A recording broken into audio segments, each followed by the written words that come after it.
beyond ATC connected.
Refueling truck is on its way.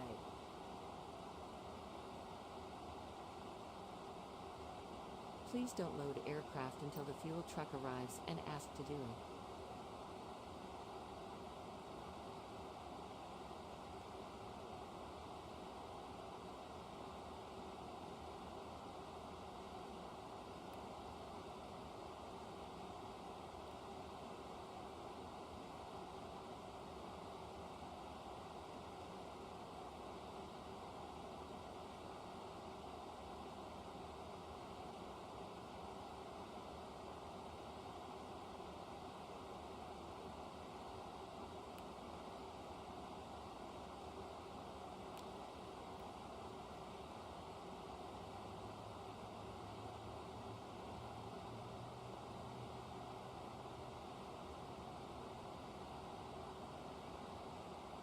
Fuel truck is in position. Please don't load aircraft until the fuel truck arrives and ask to do it.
Few clouds at 4,500. Temperature 25. Dew point 17. QNH1020. VFR conditions. Landing and departing runway 02. Transition level 040. Advise on initial contact you have information uniform. Lisbon Airport information uniform. 1801 Zulu. Wind tree 20 at 14. Visibility 10 miles or more. Few clouds at 4,500. Temperature 25. Dew point 17. QNH1020. VFR conditions. Landing and departing runway 02. Transition level 040. Advise on initial contact you have information uniform. Lisbon Airport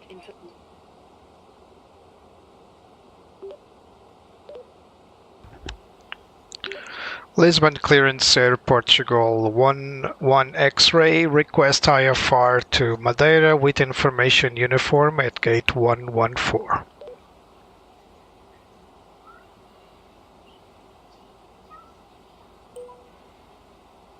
Air Portugal 11 X-ray, Lisbon delivery, thanks for uniform, expect runway 02, all bad 1 X-ray departure.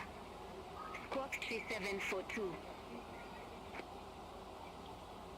Allbod 1 X-ray departure. Squawk 3742.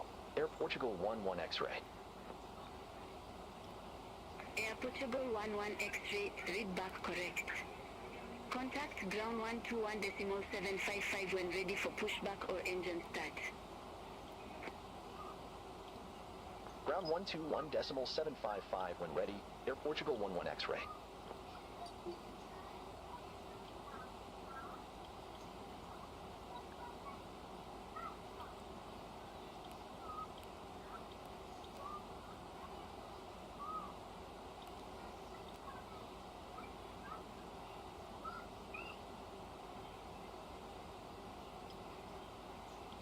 Portugalia 18 Yankee Tango, contact Lisbon Tower 118.105. Contact Tower 118.105, Portugalia 18 Yankee Tango. Magic Sun 16 Foxtrot Whiskey, ramp 205, request pushback. Magic Sun 16 Foxtrot Whiskey, Lisbon ground, pushback approved. Face west. Pushback and engine start approved. Face west, Magic Sun 16 Foxtrot Whiskey.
Magic Sun 16 Foxtrot Whiskey, ready to taxi to the active.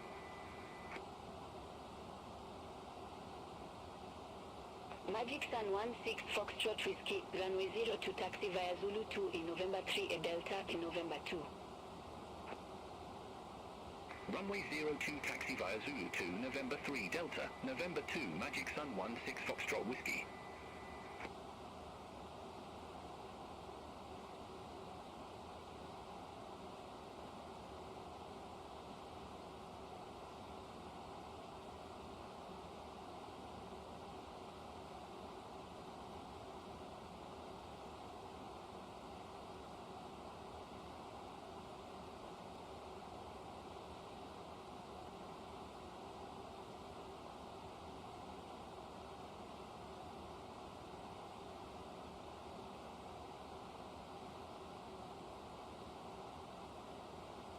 Magic Sun 16 Foxtrot Whiskey, contact Lisbon Tower 118.105. Contact Tower 118.105, Magic Sun 16 Foxtrot Whiskey.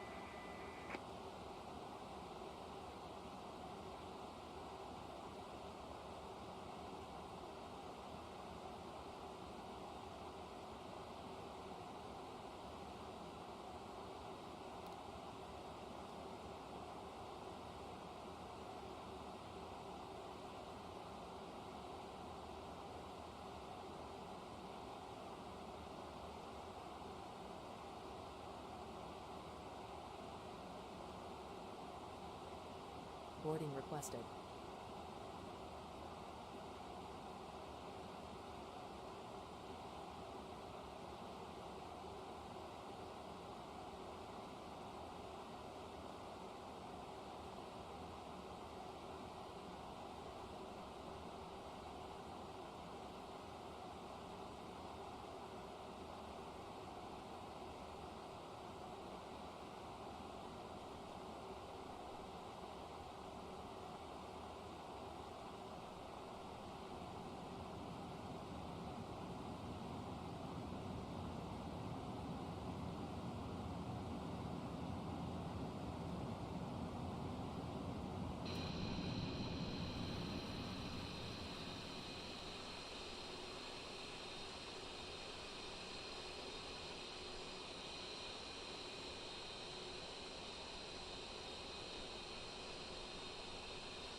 Transavia 5241, ramp 41 for taxi via Uniform 5, Uniform 4, Uniform 3, Uniform 2, Uniform 1, Lima 1.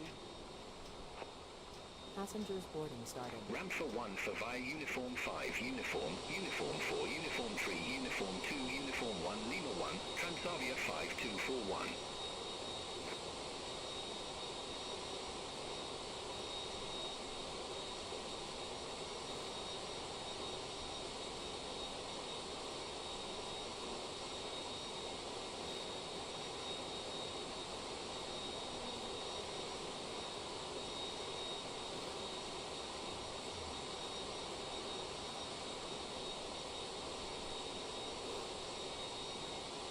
Malta 58 Delta November, at ramp 202, request pushback and engine start.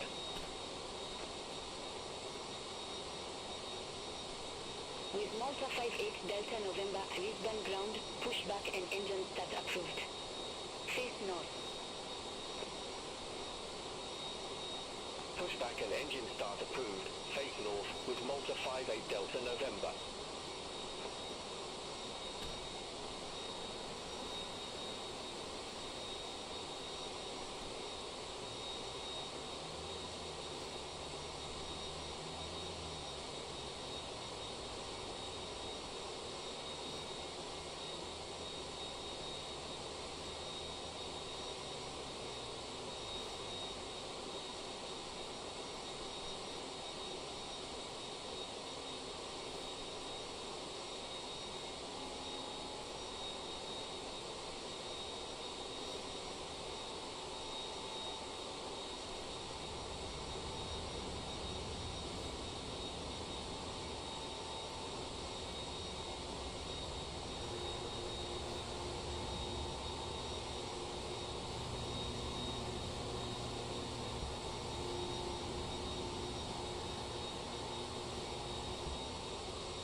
with Malta 58 Delta November. Request taxi to the active.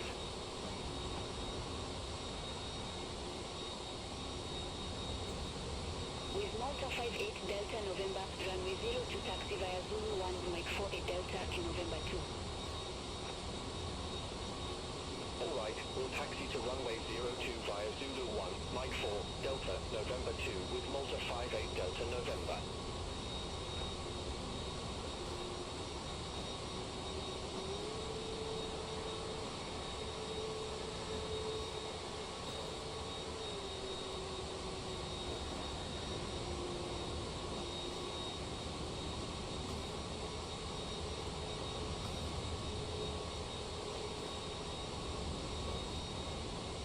Help us ensure a prompt departure. Kindly keep the aisle clear, enabling all remaining customers. Your seatbelt can now be fastened ready for departure. This is a no smoking service. Thank you for observing this policy. With Malta 58 Delta November, contact Lisbon Tower 118.105. Contact Tower 118.105 with Malta 58 Delta November. Bye-bye.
Hello, Captain. We are ready for pushback.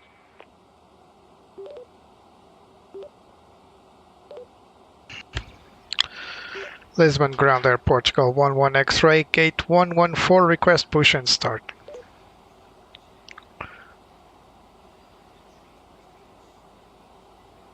Ryanair 90 Uniform Golf at ramp 200. Departure checks completed. Bypass inserted. Ryanair 90 Uniform Golf, Lisbon ground, pushback and engine start approved. Face west. Pushback and engine start approved. Face west. Ryanair 90 Uniform Golf. Air Portugal 11 X-ray, Lisbon Locking ground, gear. pushback and engine start approved. Face south.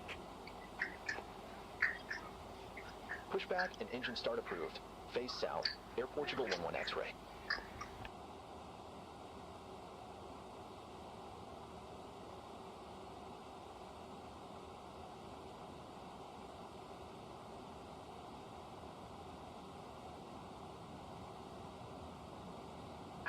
Release parking brakes, please. Commencing push. All engines clear. Start at wheel.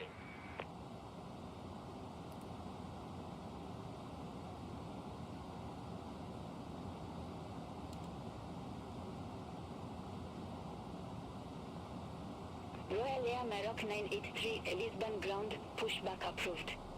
Face west.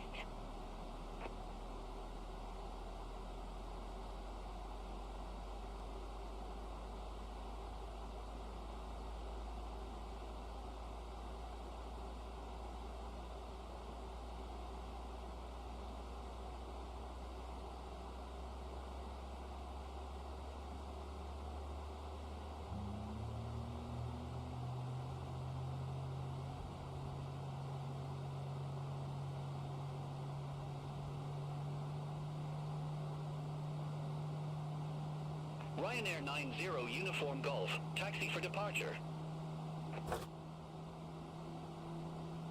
Ryanair 90 Uniform Golf, runway 0 to taxi via Zulu 1, Mike 4 at Delta in November 2. Runway 02 taxi via Zulu 1, Mike 4, Delta. November 2, Ryanair 90 Uniform Golf. Preset parking brakes. Waiting your confirmation for your engine start.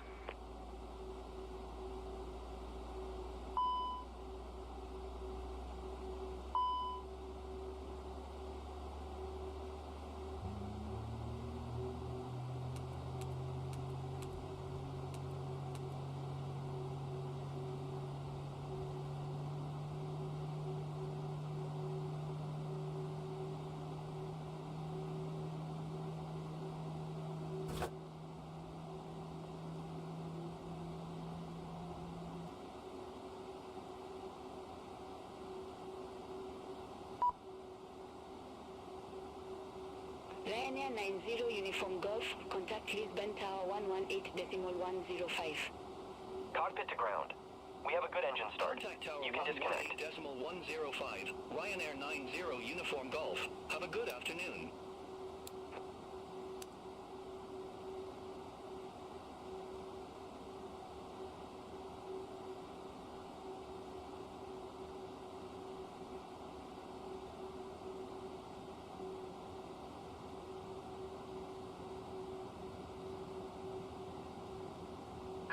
Unlocking gear.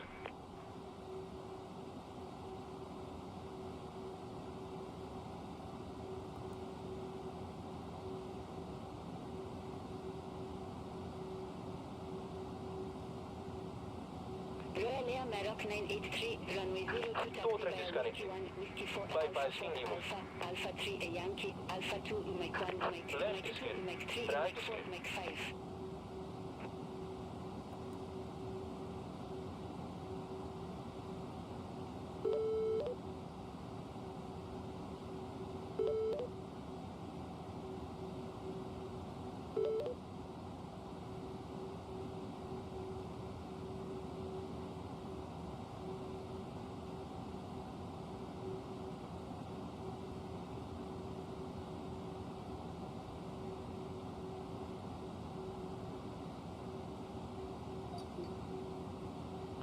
Portugal 574 on our way to Frankfurt, Main.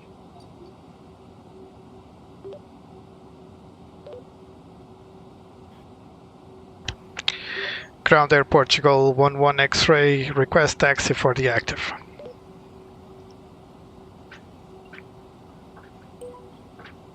Air Portugal 11 X-ray, runway 02 taxi via Alpha 2, Mike 1, Mike 2, Mike 3, Mike 4 at Delta, November 2. Runway 02 taxi via Alpha 2, Mike 1, Mike 2, Mike 3, Mike 4, Delta, November 2, Air Portugal 11 X-ray. Magic Sun 46 November Hotel, ramp 202 taxi via Uniform 5, Uniform 4, Uniform 3, Uniform 2, Uniform 1, November 1, Lima 2, Mike 4, Zulu 1.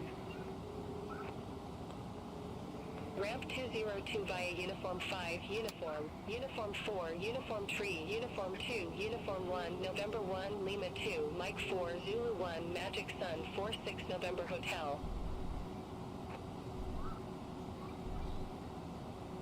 All aircraft be advised information Victor now current QNH1020. Air Portugal 574 at ramp 413 request pushback and engine start. Air Portugal 574 at Lisbon ground, pushback and engine start approved. Face south. Pushback and engine start approved. Face south, Air Portugal 574.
Air Portugal 536, ramp 222, request pushback.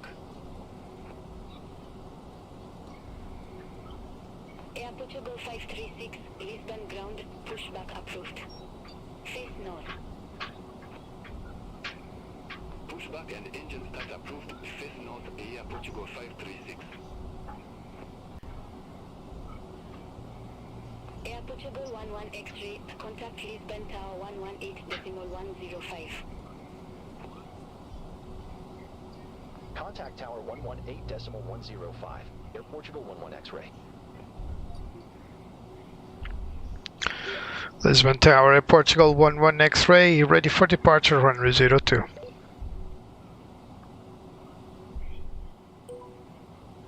Air Portugal 11 X-ray, hold short of 02 arriving traffic. Affirm, hold short of 02 for traffic, Air Portugal 11 X-ray.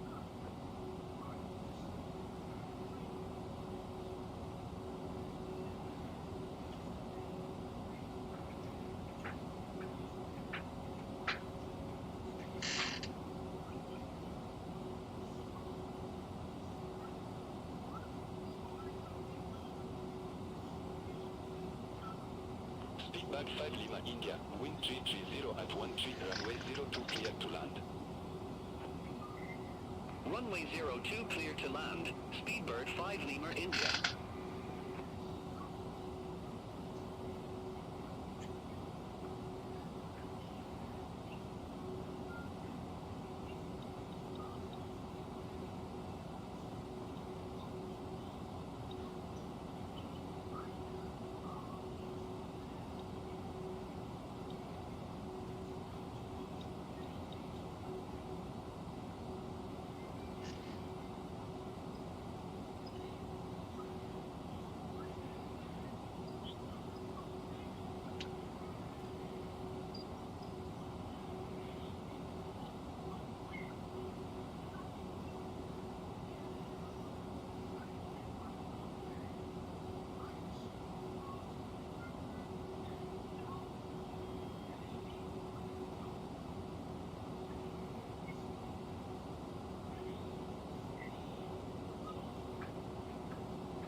11 X-ray, runway 02, line up and wait. Runway 02, line up and wait. Air Portugal 11 X-ray. Speedbird 5 Lima, India. Exit right at uniform 5. Exit right at uniform 5, Speedbird 5 Lima, India.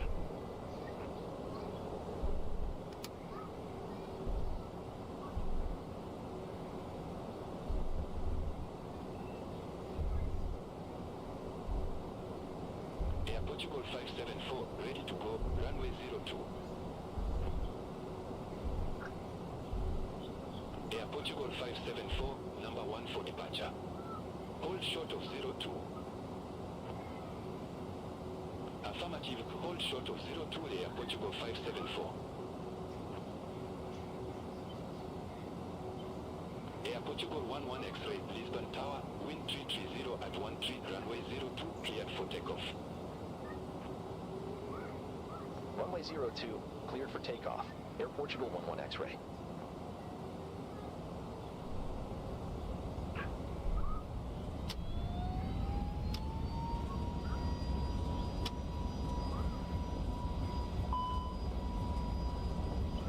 Air Portugal 574, runway 02, line up and wait.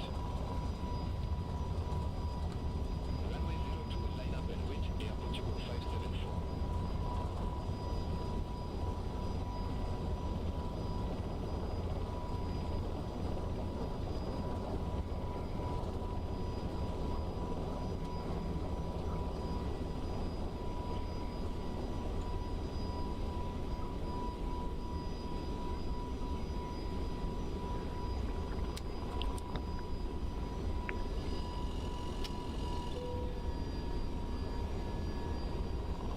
Air Portugal 574, Lisbon Tower, wind 330 at 13, runway 02, cleared for takeoff. Runway 02, cleared for takeoff, Air Portugal 574. Air Portugal 11 X-ray, contact Lisbon departure 119.105. Contact Lisbon departure 119.105. Air Portugal 11 X-ray. Lisbon departure, Air Portugal 11 X-ray, 3,000 feet. Air Portugal 11 X-ray, Lisbon departure, good afternoon, identified, climb to flight level 180. Climb to flight level 180, Air Portugal 11 X-ray.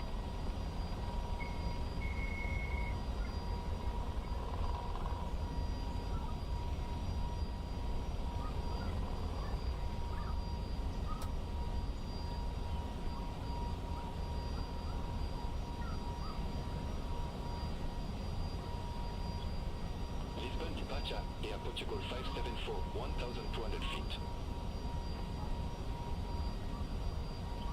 Air Portugal 574, Lisbon departure, identified, climb to flight level 190. Climb to flight level 190, Air Portugal 574.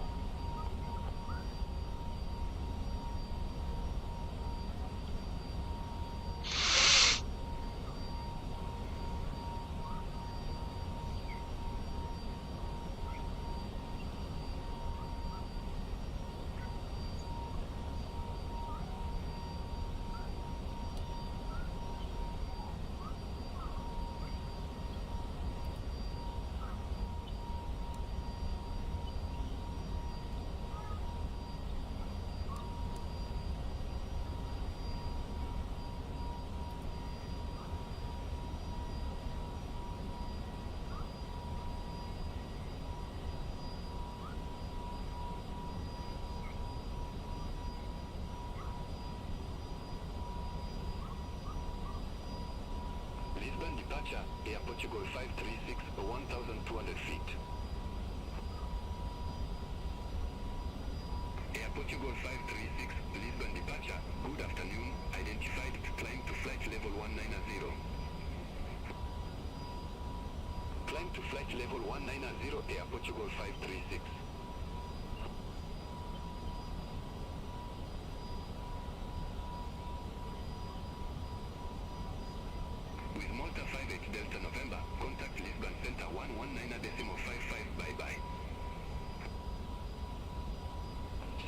119.55 with Malta 58 Delta November.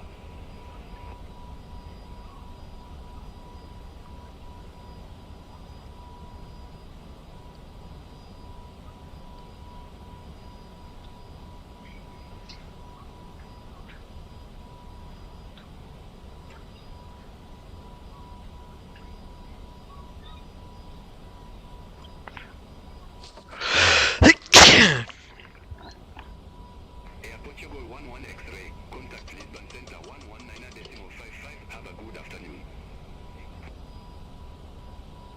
Center on 119.55. Air Portugal 11 X-ray. Lisbon Center, Air Portugal 11 X-ray, good afternoon. Crossing flight level 157 for flight level 180 direct point 755.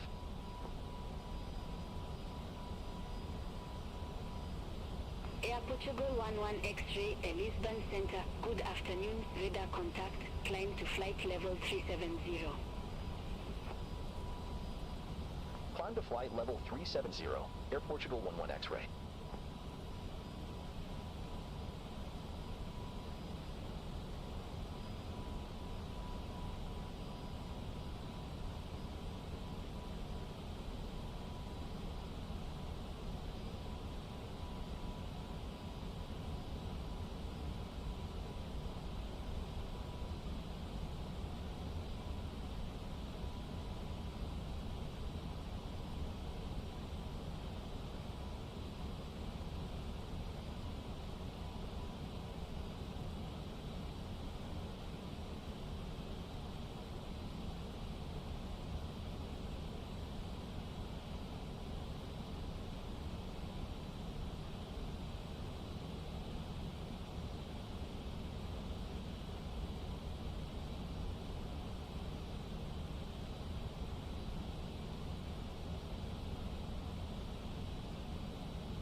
With Malta 58 Delta November, contact Madrid Center 118.275. Bye-bye. Contact Madrid Center 118.275 with Malta 58 Delta November. Bye-bye.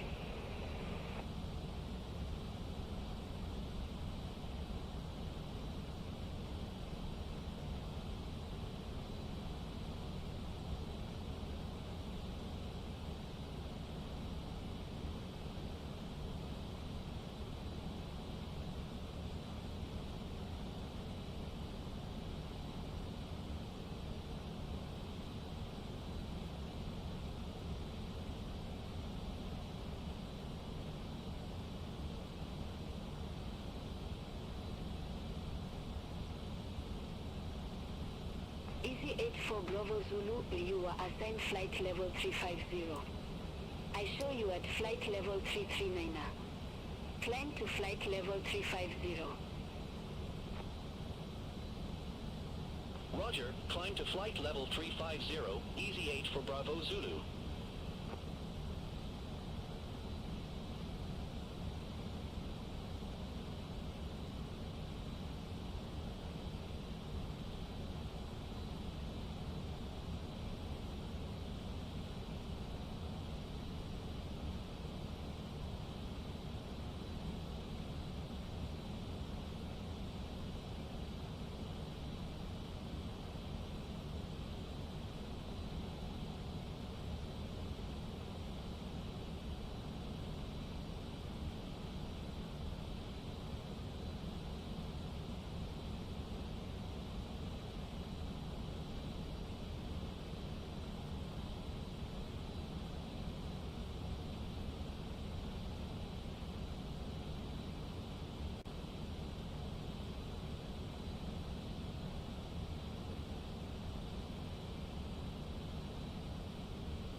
Air Portugal 37 Hotel Golf, Lisbon Center, expect VATS 2A, runway 02. Expect VATS 2A, runway 02 here, Portugal 37 Hotel Golf.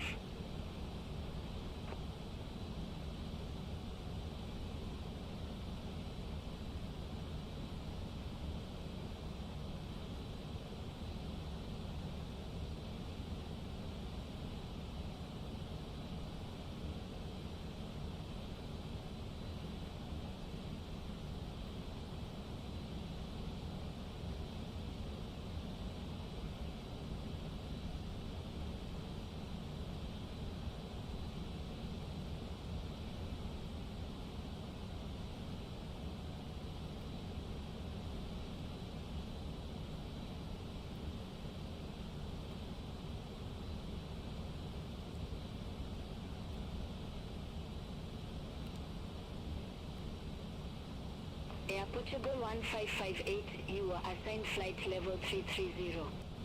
I show you at flight level 319. Climb to flight level 330.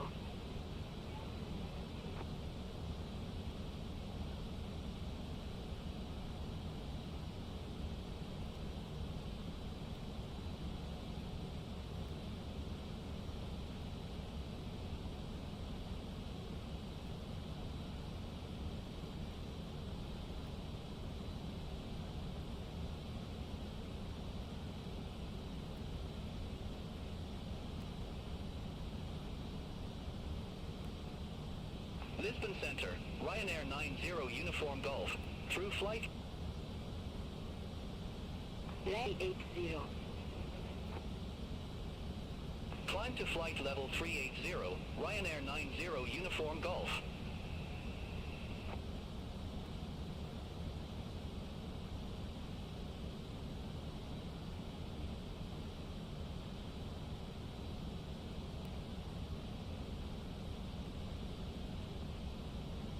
Easy 8 for Bravo Zulu, Lisbon Center, expect inbox to Alpha, runway 02. Bo Zulu.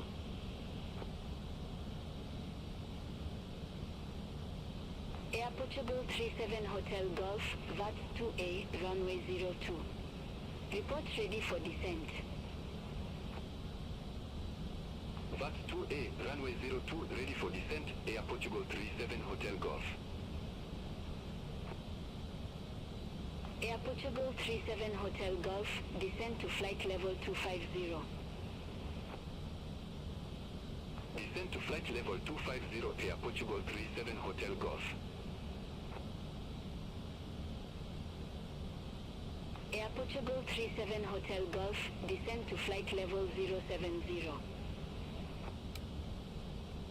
Descend to flight level 070, Air Portugal 37 Hotel Golf.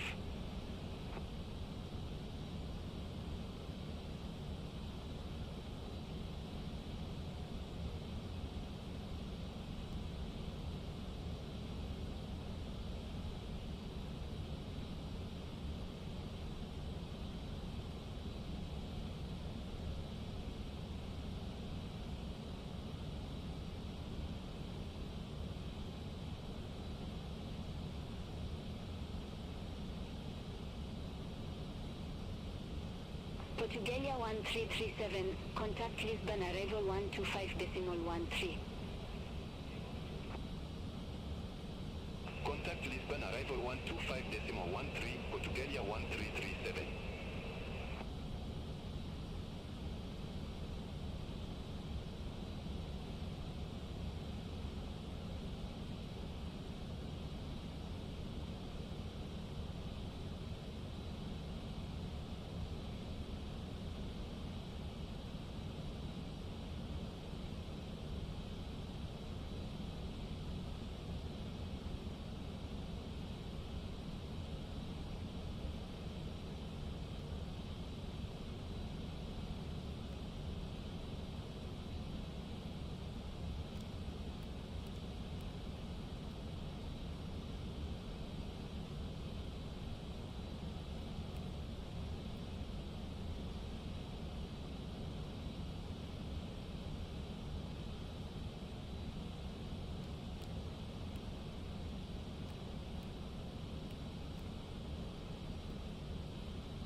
Air Portugal.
I show you at flight level 359. Climb to flight level 370. Wilco, a climb to flight level 370, Air Portugal 1361.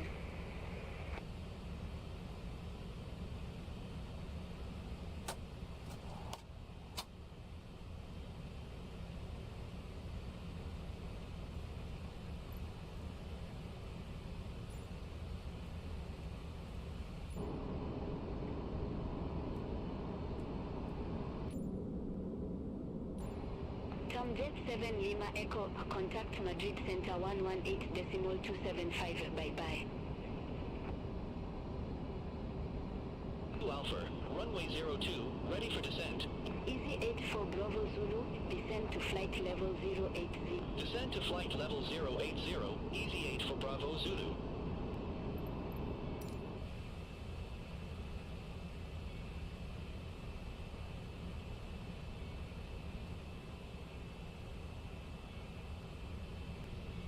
Lisbon Center, Moonraker 652 Heavy, flight level 400. Moonraker 652 Heavy, Lisbon Center identified.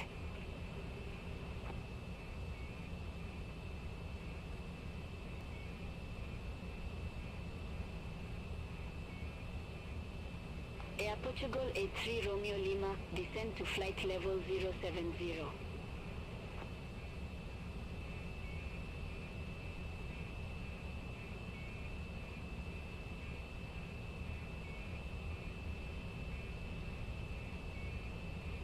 Lisbon Center, Portugalia 1934, climbing flight level 090 for flight level 120 direct A-Black.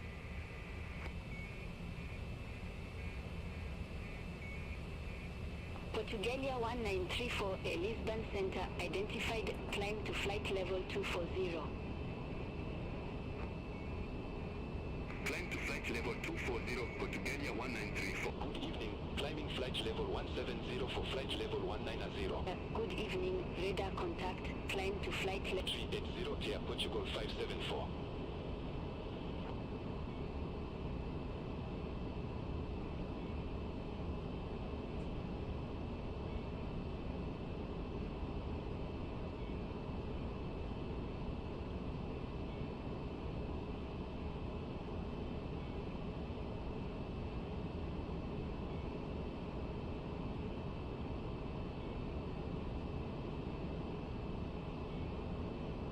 Air Portugal 37 Hotel Golf, contact Lisbon arrival 125.13. Contact Lisbon arrival 125.13, Air Portugal 37 Hotel Golf.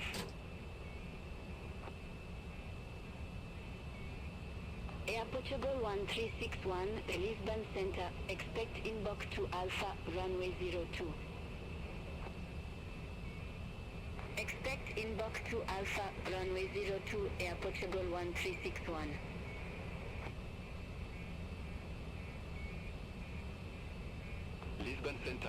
Portugal 536 through flight level 180 for flight level 190 direct abrupt.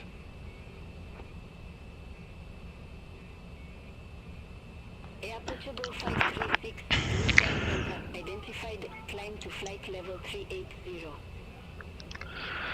And at this point, people will ask me, is it worth it? Well, it's definitely a good plane. I feel like it's very in-depth. And the MCDU has a lot of interesting depth to it. In terms of the ATSU and the AOC, there's a lot of integrated stuff here. It's really cool. There's a lot of options to customize the experience. I also enjoy the eCam status pages. Unfortunately, there are some bugs that really throw me off. For example, you've noticed that when I was taking off, I had placed my trim setting according to the flight planner. So coming here, we should see that we have a 2.0 up on the stab trim. That's what I set up in my flight controls here. But for some reason, I had a ECAM warning saying that I had a CG disagree. Well, it was calculated by the whole planner. I mean, it's nothing I can really do. Maybe I could override the data, but it's exactly what the system calculated here, so we don't know what's going on there. There are also some minor issues with the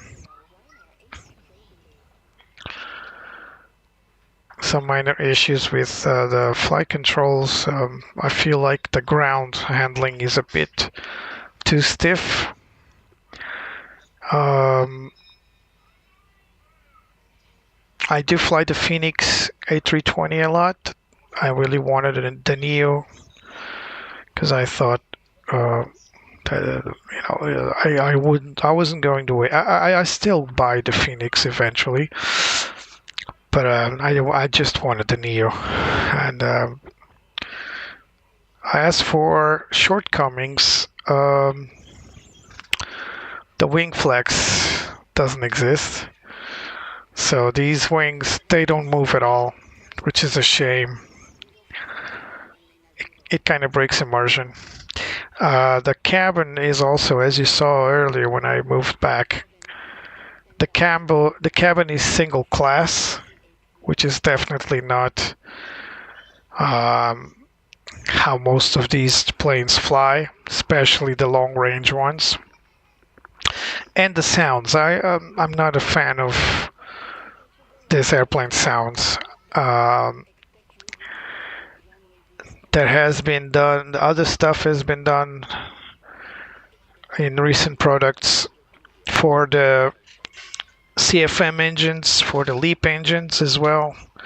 Even freeware A320, like the fly-by-wire A320Neo LEAP engines, they sound a lot better than what we have here. I mean, they do have that jet whine. They're very annoying sound, the LEAP engines. But I would definitely like to hear a better sound kit. There are also some sound issues. Sometimes there's an abrupt volume change for some reason. Not sure what's going on there.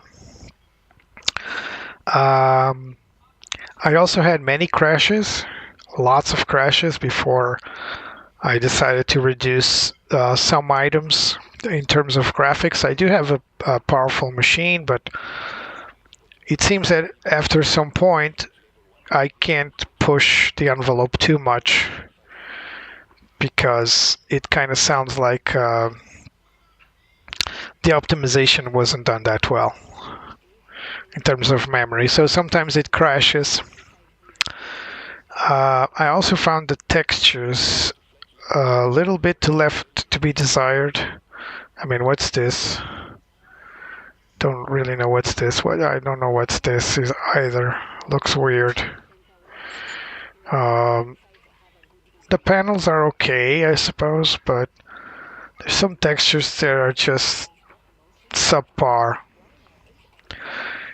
It kind of reminds me of FSX and Prepare 3D texture, so I wonder how much of that was imported here. It's probably the case. I'm not a fan of this glare shield. It looks weird. It looks very weird. I don't know. Maybe it's just me. Maybe I'm just being picky. But I don't like it. In terms of performance, people ask to make a comparison with the Phoenix products. Yes, I feel like this plane is, if not the same, actually a little lighter than the Phoenix. Then again, the Phoenix didn't build the Neo yet, so we're just comparing with the CEO. Phoenix cockpit looks a lot better than this. I mean, Phoenix, they did a tremendous job in texturing and modeling. Everything looks shinier, prettier, more true to life.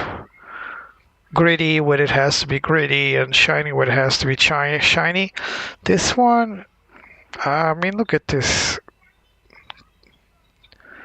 It looks weird. It doesn't look like a premium product that you pay about 70 euros. Really, I mean, this is the worst example. I mean, they could have done a lot better than this. Sorry. Now, for the pros, well, the MEL system is pretty cool. I mean, you have a persistent damaged and wear and tear system. That's really cool. So you got a tech log here. You can see that now I have no defects. But if I go to my history, fault history, there's a lot of defects. It's actually a performance issue here in the previous flights. These were resolved, level 1, level 2s. So we have the MEL, we have a lot of different SOPs for different airlines, but there's a major, main as a minimum equipment rules for all airlines. So if there's something in there, you can actually reject the flight and fix it first or whatever. It's pretty cool. Another new item is the radios. So these are the new integrated digital radios. It's cool. We're kind of used to it with the A350 from Minibuilds. But I honestly think that, these aren't touch screens. I believe the radio are touch screen, but that's kind of irrelevant. Then, of course, you got the Neo Logics. There's another radio up there. You got the Neo Logics, which are slightly different. I mean, the plane looks the same as a regular A320ceo, but there's a lot of nuances, especially with the engines, of course. Some software changes. Nothing too big to be really relevant for the most part, for the most people. Regarding what FSLabs did, of course, you got the Neo characteristics with the new engines, new performance. This plane climbs like a rocket. But then you also have their FSLabs integrations, which are pretty cool. You got a very cool GSX integration. I mean, it's almost flawless, if not for the fact that GSX itself is a kind of bugged product. It's very integrated. Of course, you have Navigraph as well. However, Navigraph integration leaves a bit to be desired because unfortunately you don't have flight following. I mean, the page is here. I suppose they want to add it later, but I kind of miss it because right now the only way to know where we are in terms of your flight plan is just opening FSX infamous VFR map that will more or less give you that positioning. But I don't like this. This is like a second-hand resource. I really don't like it. I would prefer to have this integrated or something. And I think this is where they want to do it, but it's bugged or it's not implemented yet. And if I'm seeing this correctly, you can actually have the Navigraph weather tracks and stations and all that for the worldwide data. This is very interesting, and I hope they implement it. So aside from the MEL, Navigraph, GSX integration, you also have a very robust ACAR system. Unfortunately, I'm not flying for a VA, so most of this stuff is just informational, but you can have a lot of communication, and there's a great potential here for VAs, certainly. As for the planners, we have seen that the takeoff data here was erroneous. I mean, the stab trim indicator is one of them, and of course, I think the speeds are a bit off. I would prefer to have a proper V1 and not a V1 range, but I suppose they want to give us some flexibility. So, no big deal. Landing performance, it's okay. I found it a VAP, so the approach speed, I find it to be a little too low, but it's doable, I suppose. Checklists are regular. Mass and balance. There's a slight bug here. So I have 2,000 pounds of cargo, kilograms actually, of cargo. But it says I've got nothing, which is not true. I think this is probably a small hiccup they can solve, so no big deal. But the centering and the mass and center, that it's off for that reason. I think that's also triggering my takeoff stab trim configuration for some reason. Everything is done by GSX, so GSX loads the proper fuel, passengers, and cargo, so I'm not sure what's going on here. Another bug. As for failures, yeah, it's pretty standard. It's pretty much what everybody else does. You can pick one item, and you can have faults all over the plane and then handle that through the ECAM pop-up messages. I'm not a great user of failures. I prefer wear and tear. That's what I like to do the most. I don't like engaging failures, but for those who do want, it's all right. Yeah, so in terms of FSLabs, of course, they have the weather radar. I've picked up some weather during my tests, and yeah, it works okay-ish. Weather radar overall in Microsoft Flight Simulator really sucks. They did a good job make it a little bit better than what we've seen in other planes, in other products, but nothing to write home about, I'd say. What I do like a lot is the terrain on ND. It looks really, really cool, really realistic from what I've seen in the real-life Airbuses. It's really cool to see the way they implemented it. We're now over the ocean, so there's nothing but blue. But once we get there, I'll turn on terrain on the ND of my Copilot, and you'll see it. It really does like an electronic representation. Although I feel like it's a bit too CRT-ish, should be, these are TFT screens. They shouldn't be that CRT-ish as they look like. But yeah, it is what it is. Also, random failures induced by operation, random mishaps. You can actually blow a tire in this plane, I think. I've never done that, but it's possible. It's possible to blow the wipers if you activate them, overspeeding. And if you do that, the next flight you'll have a nice in-op sticker here, which is a great feature, great cat. And for everything else, I mean, if anything goes inoperable, you will have a nice little yellow sticker, just like the real deal. And it's cool to see the persistence of that. Some differences between the CEO and the Neo. Aside from that radio, aside from a few extra pages in the MCDU, you also have the backup speed altitude.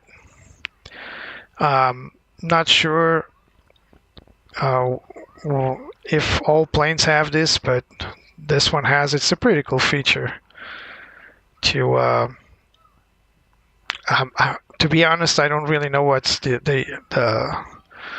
use of this, but it gives you this new indication for your just triggered something, sorry about that. So you go to direct law, I suppose, and you go for backup speed and altitude. Sorry, Airbus pilots, I'm just not savvy with the A320, but be sure that I'll investigate it. I'll certainly investigate what that is. There's also a runway operational status in the selector, so we can select between wet and dry. This is something I'd say it's inherited from the A350 or the A380, A350, where you have more than 3 levels of auto brake. So if I select medium and wet, I get one selection, but if I go to dry selection, I have another one, and so on. So same with low and max. They all have double the selection, I'd say, because you can actually, in the A350, you can actually select ice, drizzle, I think, and wet, dry. So there's an extra setting that we don't have here. But yeah, it's cool, and it customizes your landing a bit more.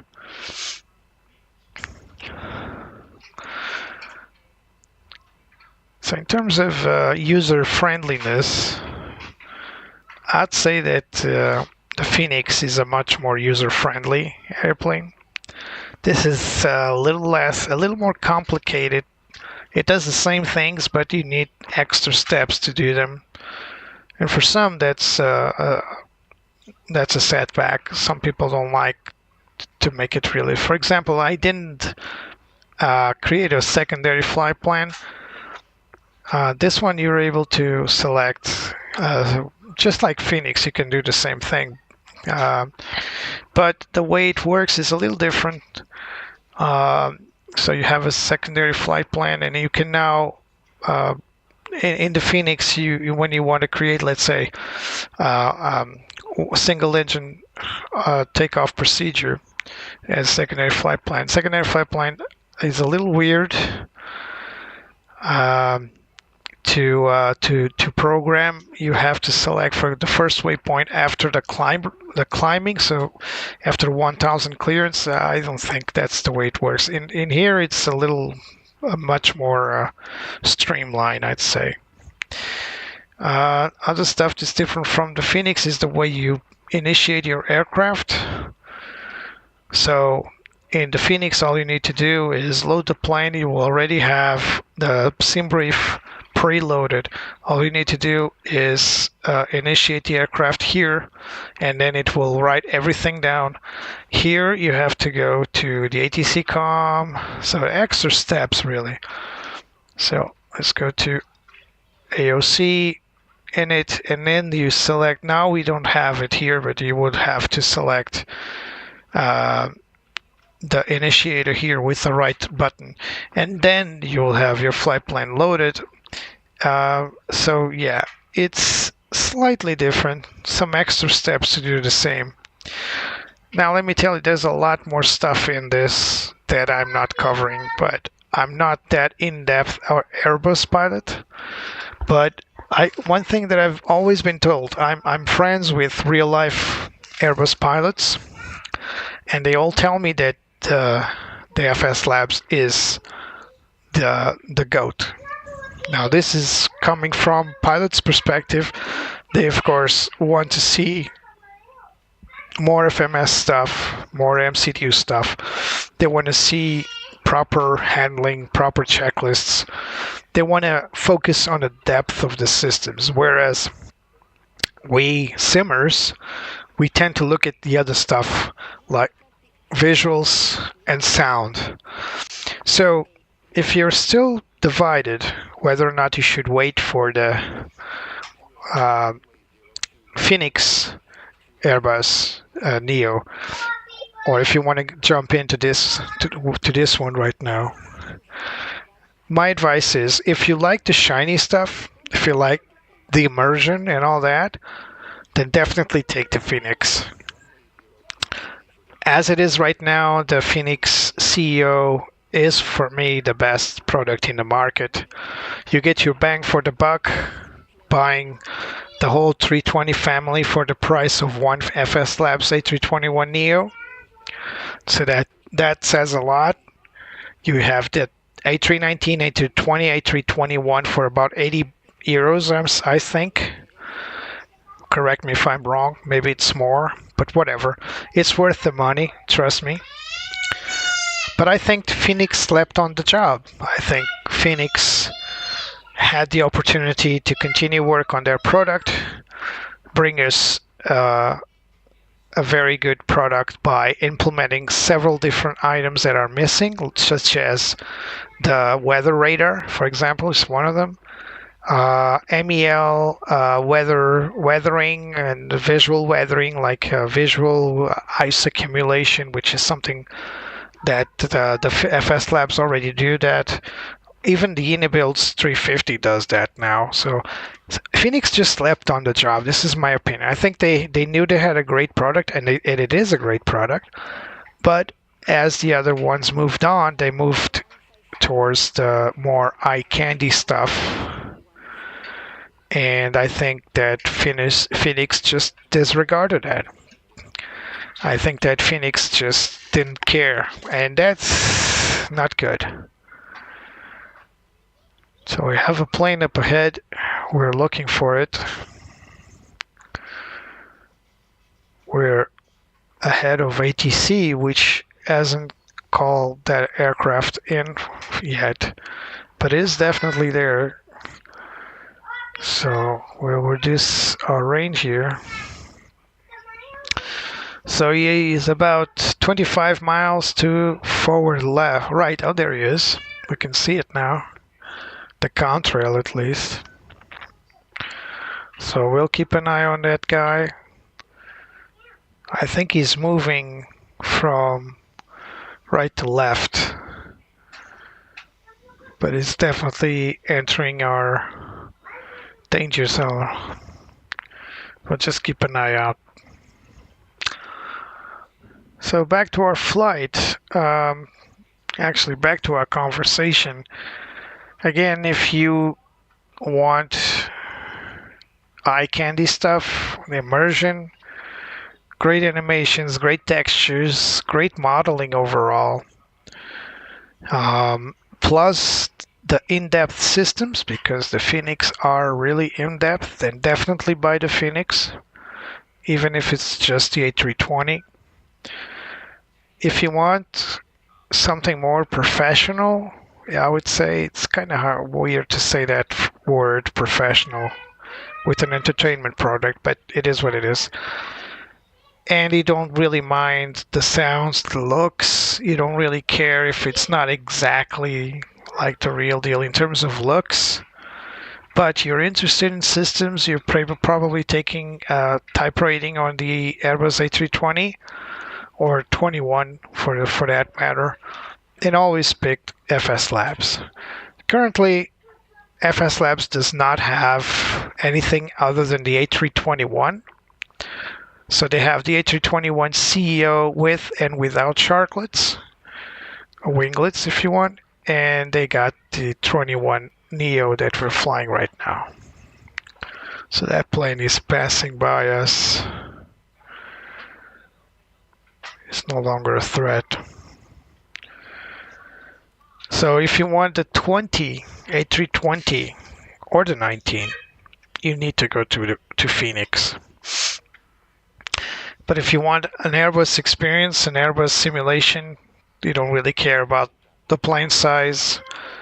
And then I would say if you're studying for a type rating or a pilot's course, definitely buy the FSLabs.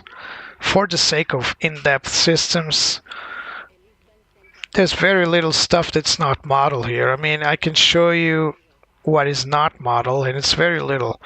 So every single thing you see here, from airport, flight plan, rad nav, flight prediction, secondary flight plan, ATC comm, I will get back to that, direct to progress, performance, initiation data, everything is working, except for the printer. Yeah, I can print to PDF, but that's about it. And I don't even know if it's creating PDF files. Maybe it is, which is, I need to check. I do have a printer, but I didn't set up the printer. But what I mean is that this printer here doesn't work. And curiously, the Enables one does. It's just eye candy at the end of the day. Now, coming back to the ATC comm, so if you go to the ATSU data link, so ATC, I've not messed with this. Like I said earlier, I don't belong to a VA, so virtual airlines. So requesting delays and all that, it's really relevant for me. I'd say it works because I've seen people mentioning it does work. So anything related to ATC should work or partially works. AOC menu, like I said before, is one of the core items. I find that there are some items missing here, but maybe I'm doing something wrong because I didn't get the mass and weight. I only get the early message, and then I don't get the load sheets. I never got the load sheets. I'm probably doing something wrong here. Well, yeah, the performance and all that, sending the reports it does really work. Of course, it's simulated. It doesn't go anywhere. It's just a system simulating a connection to the server. ATs for arrival and weather works really cool, really well. I've never tried this with crew bus and follow me. I would say this might be integrated with GSX, but I'm not sure. We could try something here. So we're going to land on, let me confirm which gate it is, because I can give it a go. So let's go to the airport taxi. Parking stands. Oh, so we are going for Alpha. This is the weird one, right? So this is probably Alpha 16, yeah. So we're going for Alpha 16. Let's see if it allows me to select that. Oh yeah, it does.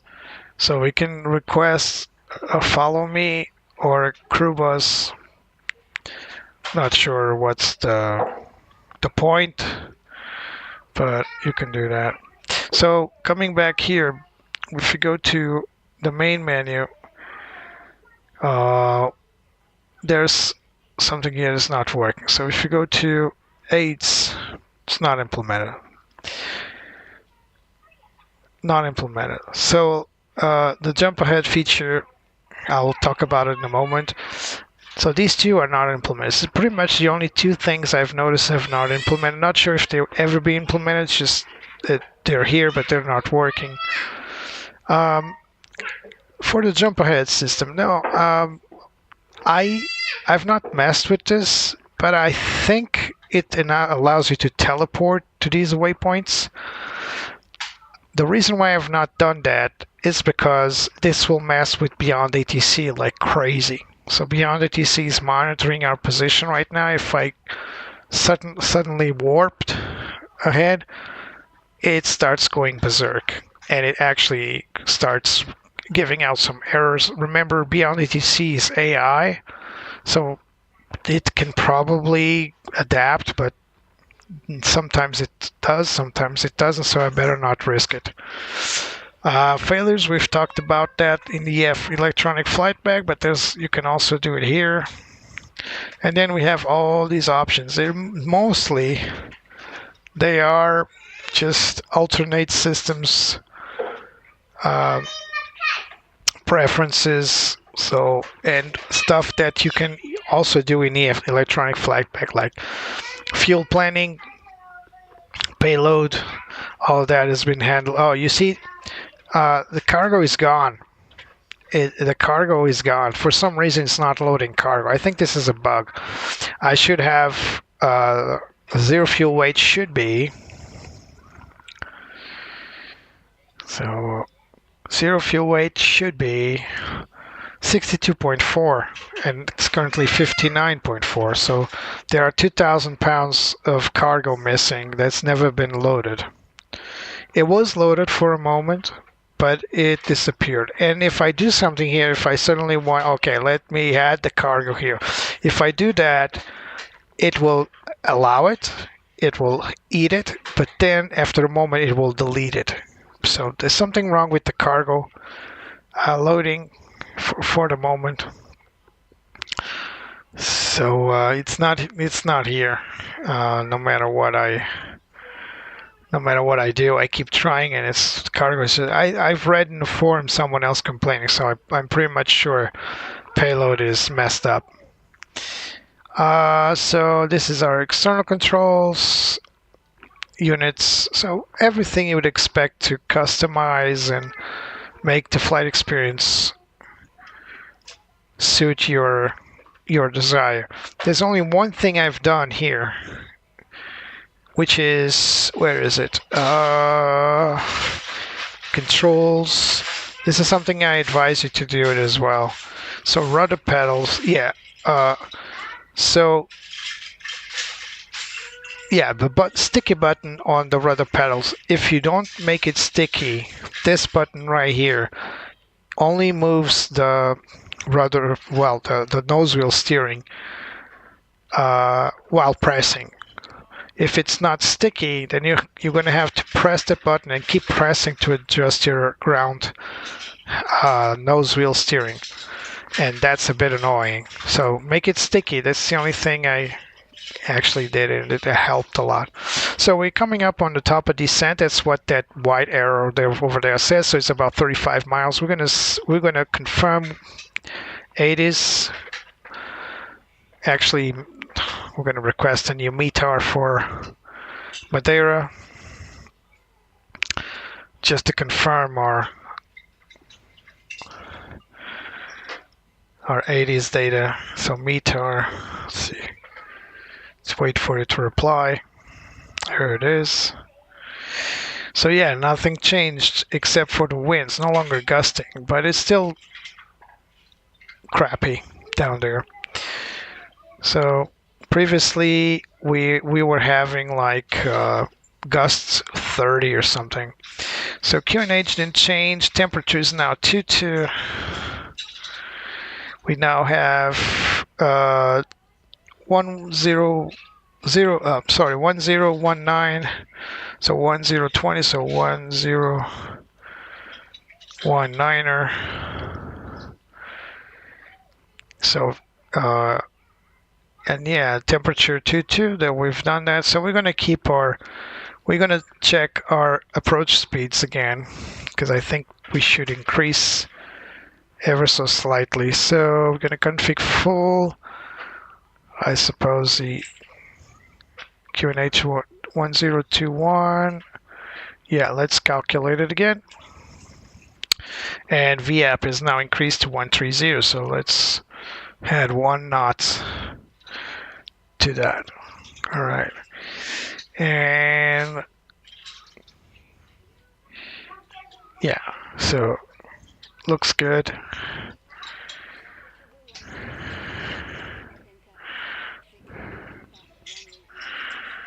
Raycon 1 Papa. Raycon 1 Papa is what we got selected for 05, correct. Air Portugal 1 X-ray, expecting Raycon 1 Papa for runway 05.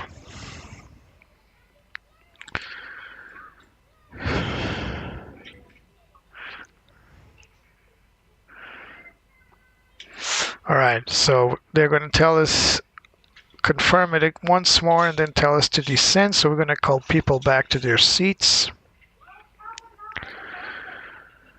And let's give a nice little... Oh, call outs aren't working. This one is. We just can't hear it now, but it does work on the ground. So we call people back to their seats and we'll start to descend in a moment. We still got about 20 miles out, 15 miles out, something like that. Yeah, 15 miles out. And we can see the islands over there. So I'm going to set up everything for the descent. It's too soon, but I just don't want to forget about it. So let's make a 20-mile sweep.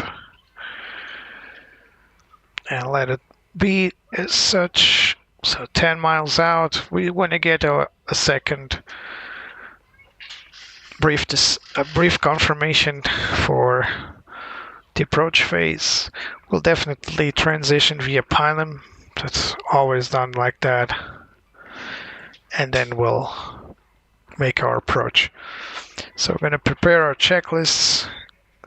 So we got better reference, seatbelts on, minimums, auto brake, and engine mode selector as required. We're just prepping that. So auto brake, let's make it medium, runway dry. We got our seatbelts on as required. We'll go for the approach checklist a little later. This is going to be our RNAV approach, so we're going to use some references here for the approach. The RNF approaches are a little different from the ILS, of course. They're non-precision approach.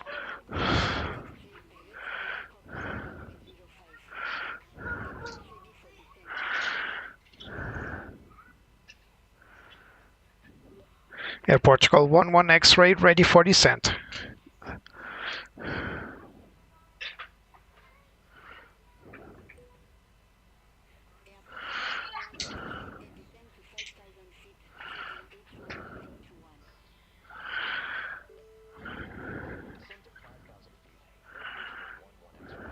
I got my co-pilot replying here. So here we go, engaged, descent mode, descent active.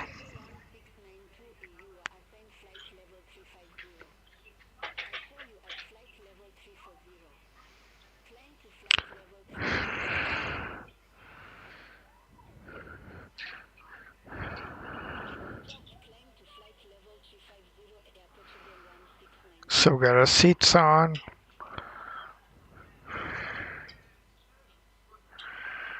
So throttle is now idle for the descent. Descent mode active, nav mode active.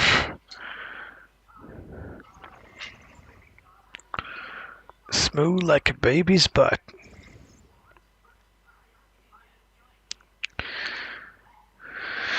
So let's just, we'll look at the approach for the RNAV Romeo or Zulu. I think we're gonna go for the Zulu today. So RNAV.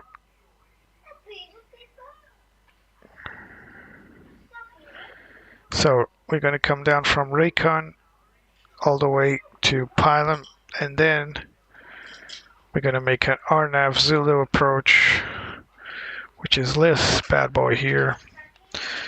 We're gonna come up to MA 526 and then 522, just reducing our speeds to 160 knots. At 522, we should be at 2,000 feet, and then start our descent all the way down to touchdown, and we'll have a 500 feet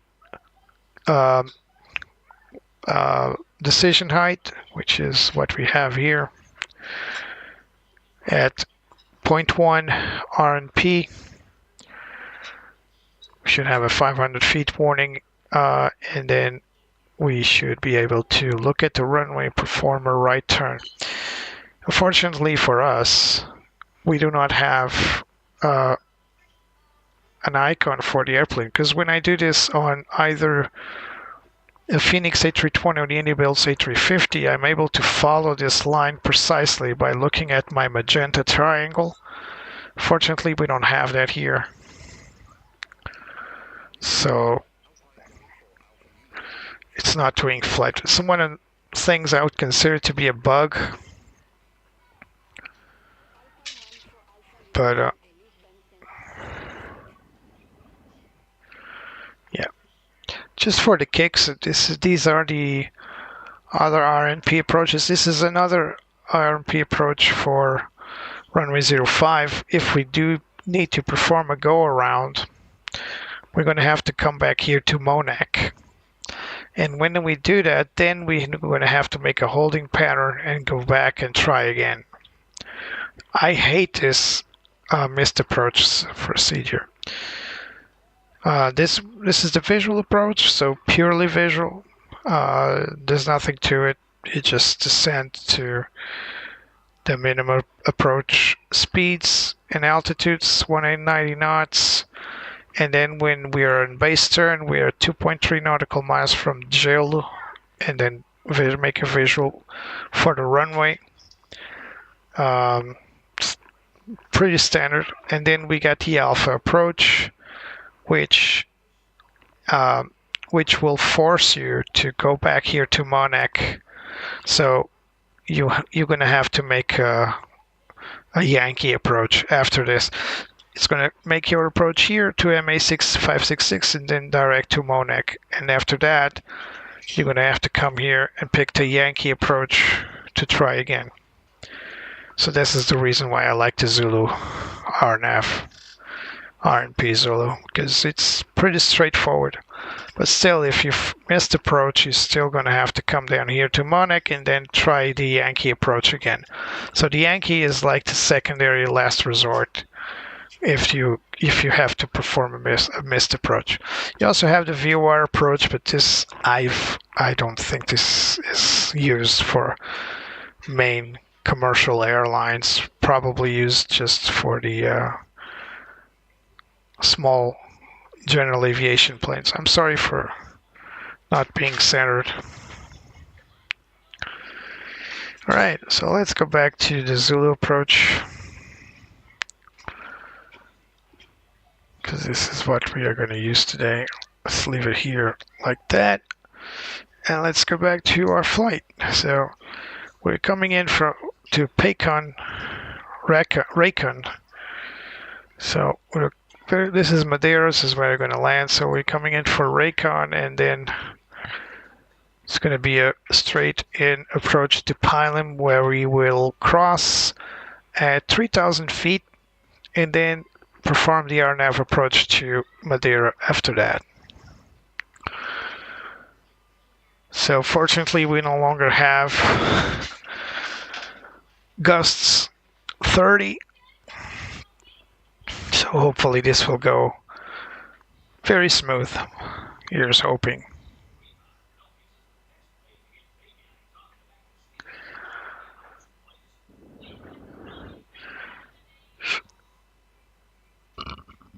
I can hear a slight sound loop.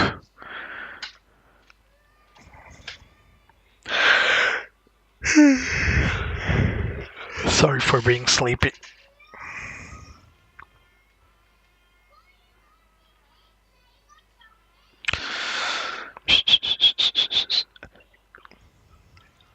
I never got this to work. This only works with the ATSU. with data link, and yeah, and I've not. Maybe we can request. Nah, that's not.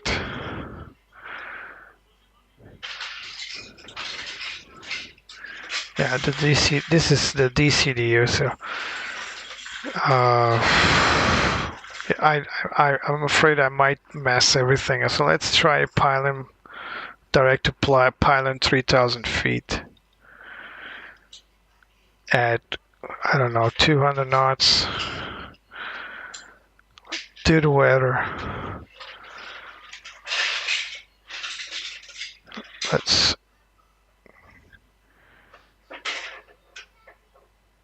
Unless I have to wait for it, doesn't seem to be doing anything.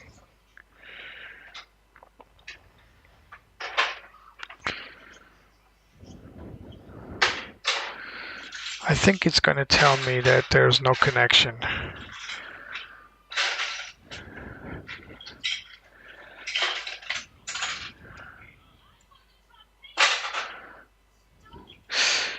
Yeah, let's see if I can.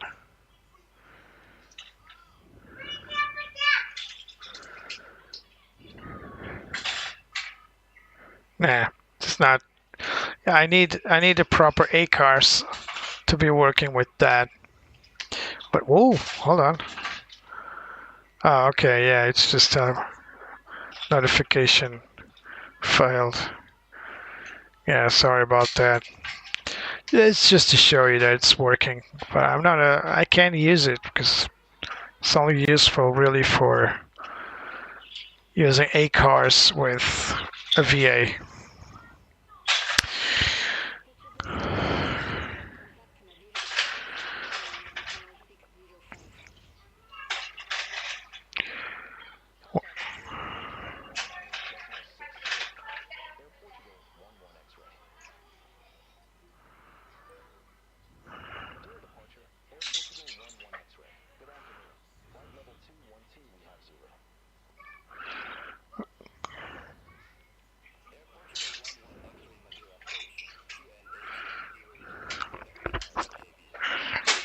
Yeah, Zulu.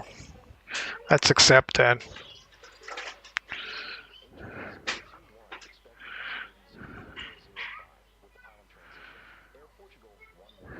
Yeah, Zulu approach with the pilot transition is exactly what I was expecting.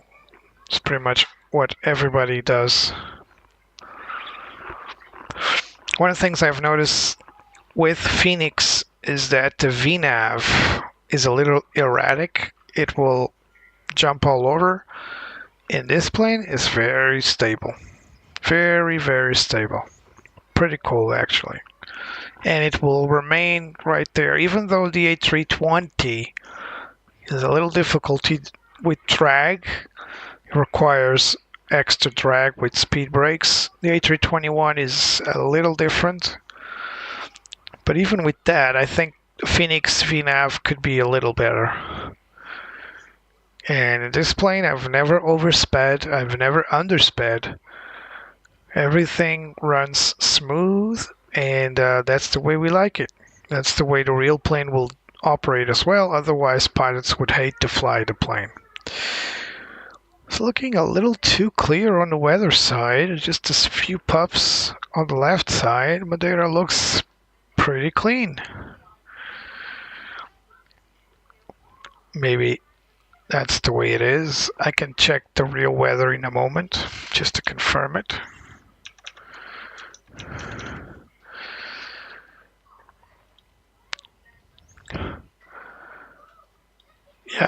Yeah, well, there's some clouds there. They're maybe not depicted yet. But yeah, there appears to be some clouds, some lower clouds down there.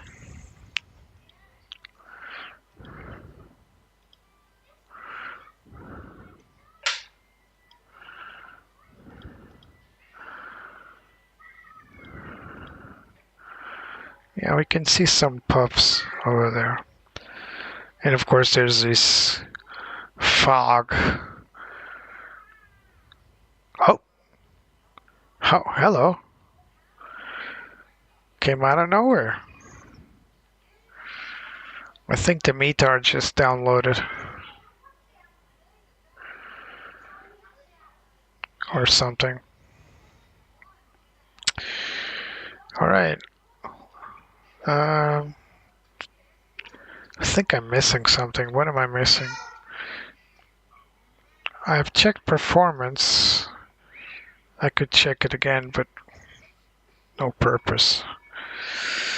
So let's leave it there. So you can see Port Santo Island coming up. And this is what I like about the ND. It's the way it really is designed pretty well. Especially when you're below terrain, you got lots of red obstacles. But we'll see that in a moment when we make our approach. As Porto Santo, Madeira is over there.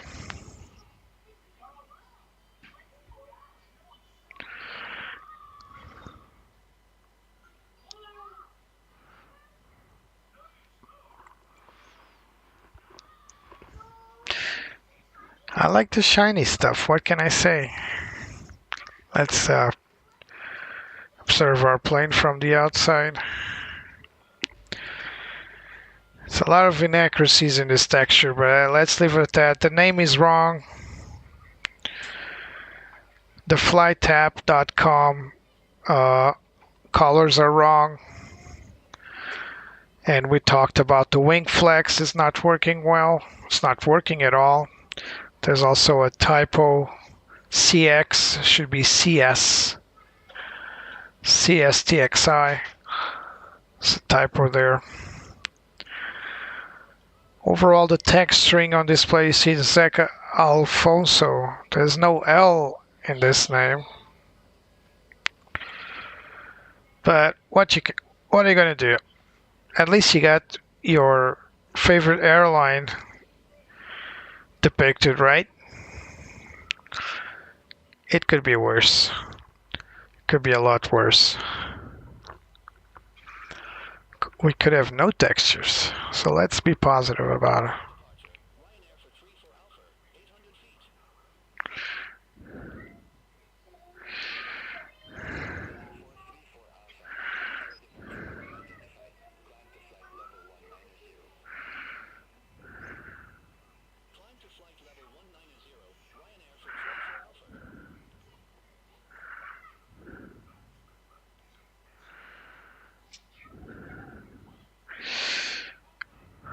Right.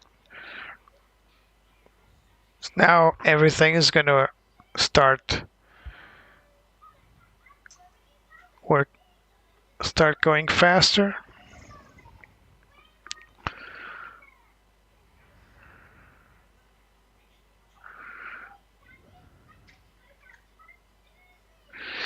So the flight time is 1 hour 14 minutes. It's a little longer than that because I forgot to activate the chronometer on the takeoff roll. Only after takeoff we were about 4 minutes out, some 3 or 4 minutes out, so it's more like 1 hour 17 minutes than 14, but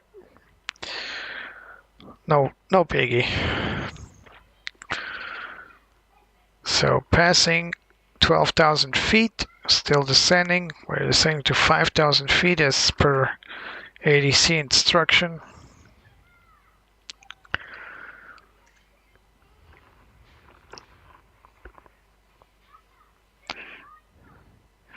I wonder if, weather preset.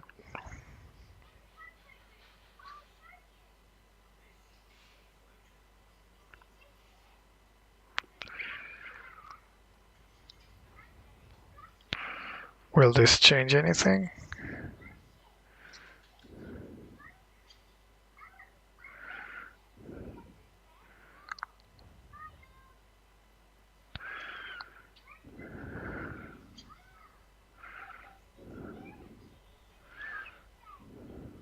Yeah.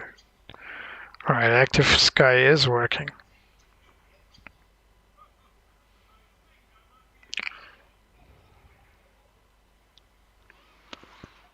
So we are decelerating to 240 knots as it is required for the speed limits.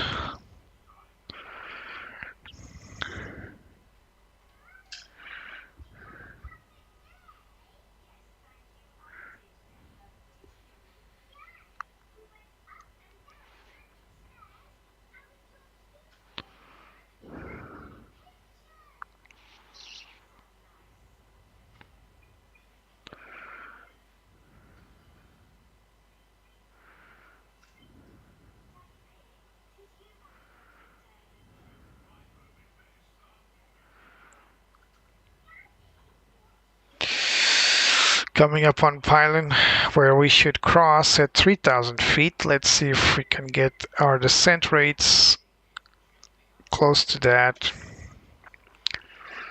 Otherwise we'll be too high. Going to have to make a steep descent. So let's put this out of our way. Let's go for our approach checklist before we forget anything. So battery reference still not there yet, but we'll get there in a moment. We'll leave that for later. Seatbelts are on, minimum as 500. Auto brake medium. Engine mode as required. It's currently on normal.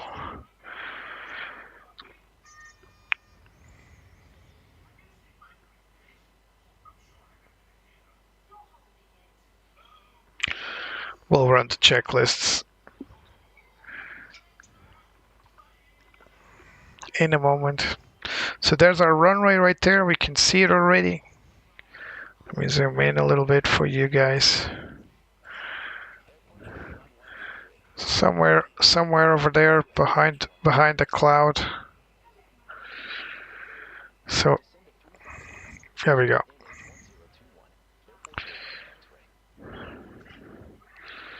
QNH 1021.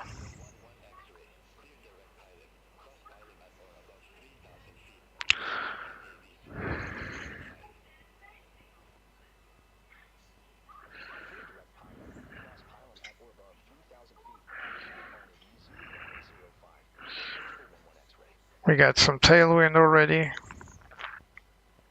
So the runway, like I was saying, is right over there. It's behind the cloud. There it is. What we are going to make a left turn over there and then land on the opposite end. Sometimes we can land straight in, and for me it's actually harder, to be honest. Oh, it's doing the RNAV approach correctly. There you go. Phoenix has trouble drawing this line. Apparently it's another point for FSLabs. Cool job. So we will continue our descent to 500 feet. We got some constraints we don't need to worry about. Actually, let's go to 1,000 feet and then we'll take it by hand. We don't really need to worry too much about descending below the assigned altitudes because there are constraints here. So right now we are clear for the RNAV approach, so no longer apply the previous altitude restriction. We're just going to have to follow the procedures.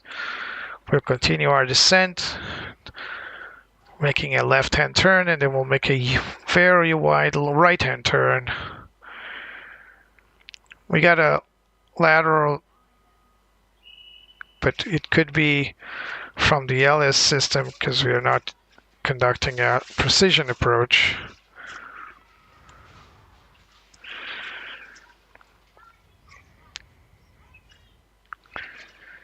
Well, we'll see. So activating, yeah, that's it. So it is because it's a non-precision approach, it's warning us that we don't have any. Seatbelts are on, set. Minimum is 500 as set. Auto brake, medium, dry, and engine mode selector, norm as set. So approach checklist complete.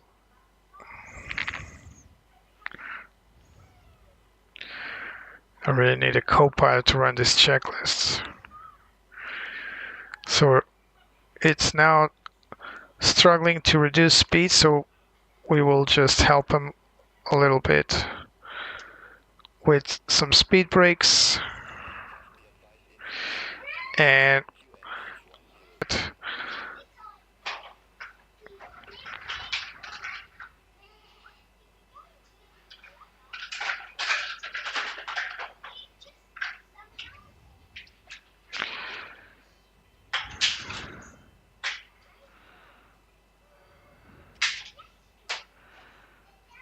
now we can call in our speed brakes. Let's set speed brakes to armed.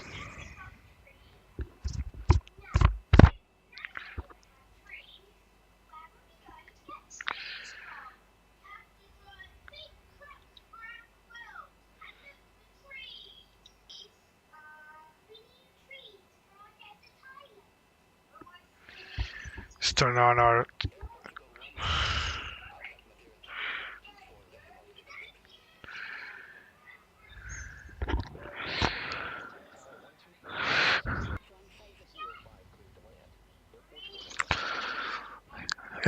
there are the rabbit poles.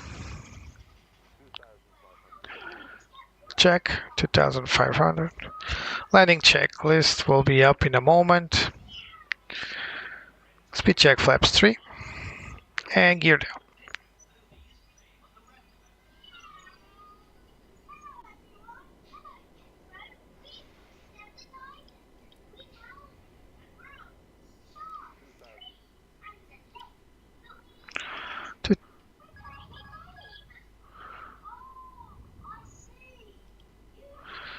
Landing system is off because apparently we can't fly our nav approach.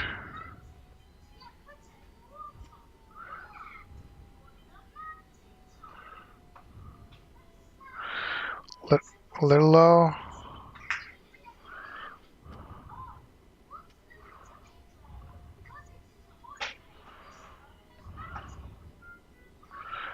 Still a little low.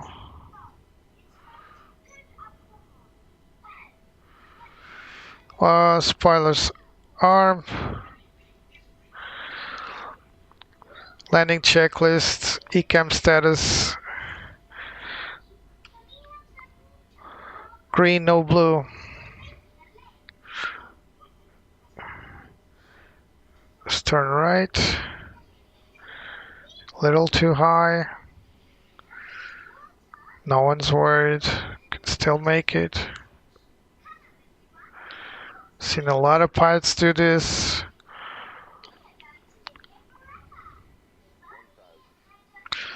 $1,000 check. Can still go around.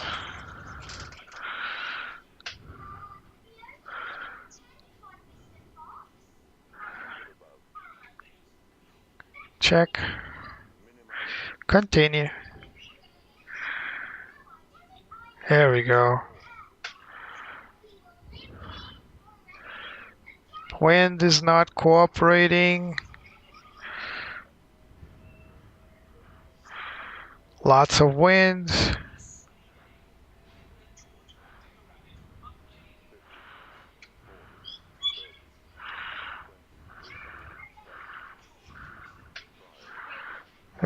Touch.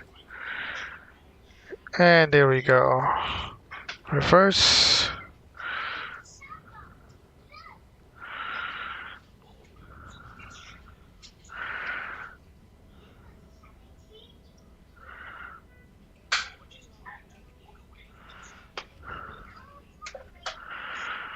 Auto brake off.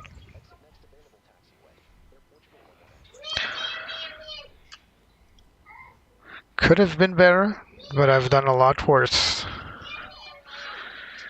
Speed brakes in. Let's turn here. APU master on.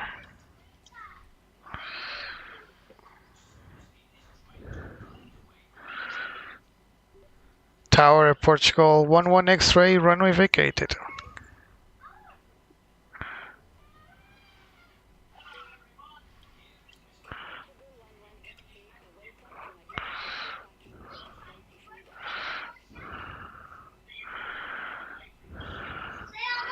Need parking, Air Portugal. Need assignment, Air Portugal 11 X-ray.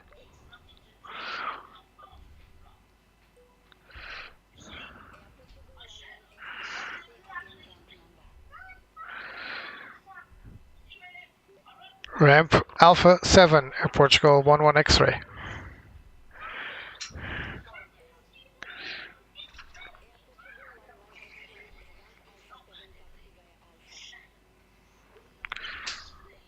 Alpha 7 by Alpha.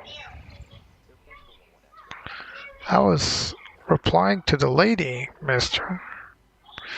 So let's go to Alpha 7. APU is available. Let's bleed in. Let's turn off our radar system so we don't toast anyone. Yeah, welcome to Madeira. After landing checklist, radar and weather prediction system to off. After landing checklist complete. So we got Alpha 10. Let's call in GSX here. Stand by.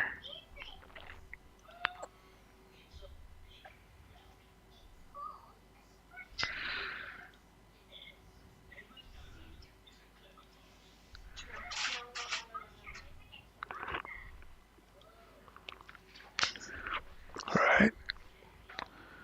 And we got Alpha 7 right there. Alright, let's zoom out. There's our little guy over there. It's right there.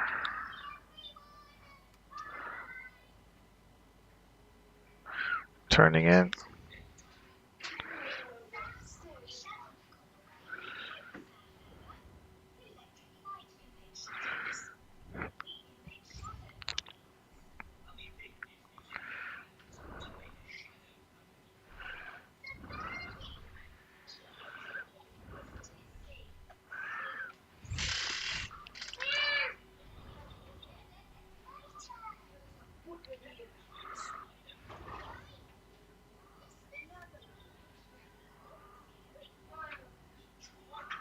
Come on. Here you go.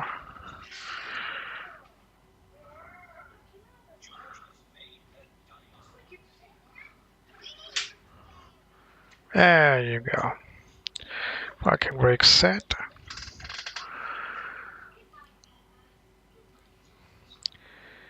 And we got bleeds going, so 1 off, 2 off. Beacon off. Alright.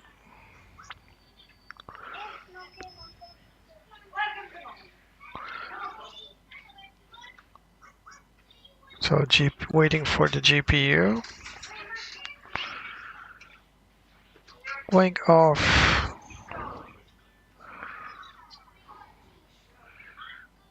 Yeah, it's off, baby. Engine's off, baby. What are you doing? Yeah, it's off, baby. Are you still doing that? Something. This guy's not right in the head. Alright, I want to deboard.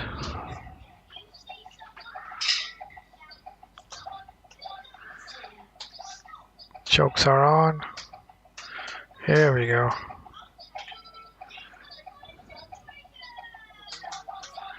Ah, you go. Still no GPU.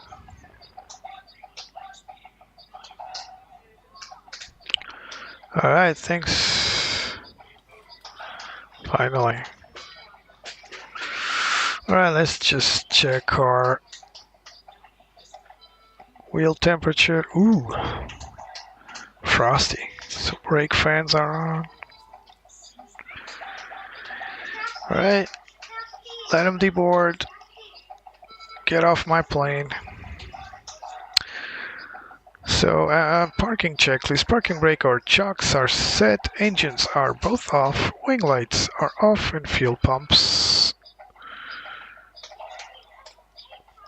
are off as well. Parking checklist complete. What is this guy still doing?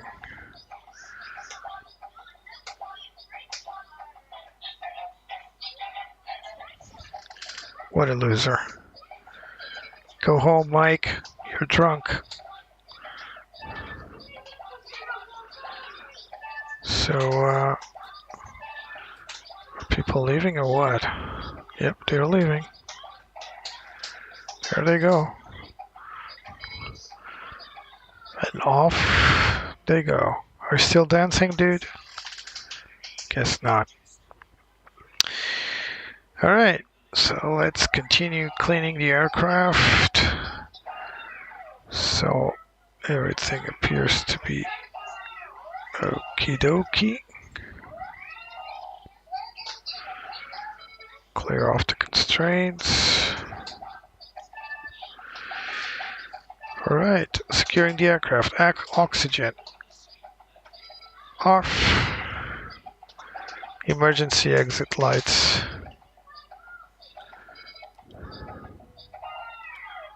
to off. Electronic flight bags, let's leave them on for the moment. And batteries, let's also leave them on for the moment, as we are still unloading the aircraft. Alright, so this was the FSLabs A321Neo for Madeira. A pleasant flight. The aircraft still needs some work.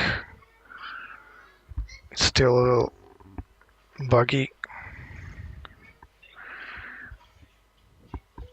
But nothing FSLabs can't fix, and hopefully we'll continue to fly it